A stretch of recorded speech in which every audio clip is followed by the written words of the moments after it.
काल धारूर, वडवणी, गेवराई, आष्टी तालुक्यामध्ये तुफान वादळी वारं, गारा, पाऊस, अतिवृष्टी झालेली आहे. तर याच्यामुळे जे फळबाग आहेत, पालेभाज्या आहेत, फुलाच्या शेतीचं नुकसान झालेलं आहे. तर हे तात्काळ पंचनामे करावेत. निवडणुकीचं वातावरण असेल, तिथल्या कर्मचाऱ्यांनी निवडणुकीच्या ड्युट्या लावल्या असल्या तर त्या रद्द करून शेतकऱ्याच्या बांधावर जाऊन तो पंचनामा केला पाहिजे.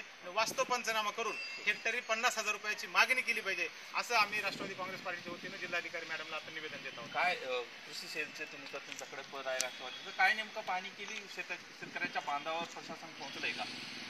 पोहोचलं नाहीये. खरं तर एक 8 दिवसापूर्वी परिस्थिती अशी होती की शेतकऱ्यांना ही जी मोसंबीच्या बागा आहेत, आंब्याच्या बागा आहेत, ह्या अक्षरशः 3 महिने टँकर लावून जगावं लागतात की अशी परिस्थिती होती.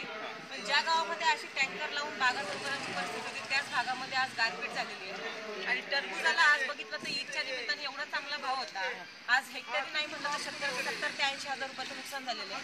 तर गेवराई तालुका, पाटोदा, धारूर आणि आष्टी या भागामध्ये नुकसान झालेलं आहे. मला असं वाटतं ह्याचं प्रशासनाला स्वयंना सुतक आहे आणि त्याच्यामुळे हे निवडणुका चालत राहतील. पण बळीराजाच्या डोळ्यामध्ये आज अश्रू आणि कोणत्या त्यासाठी तुम्ही सगळेजण मतदान मागायला शेतकऱ्यांकडे येणार आहे. आणि म्हणून जर तुम्हाला निवडणुका घ्यायच्या असतील तर निवडणुकीच्या आधी 8 दिवसाच्या आतमध्ये शेतकऱ्यांच्या खात्यावर हे पैसे गेले पाहिजे.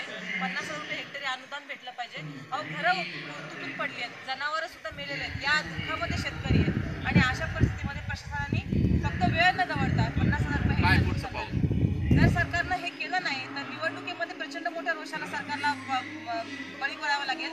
नसता राष्ट्रवादी काँग्रेस पार्टी आणि किसान सेल या ठिकाणी तीव्र आंदोलन केल्याशिवाय राहणार नाही. मग आम्ही बघणार नाही इथं आचारसंहिता आहे का काय. आचारसंहिता झुगारून शेतकरी इथं मोठ्या संख्येने येतील आणि जिल्हाधिकारी कार्यालयासमोर आंदोलन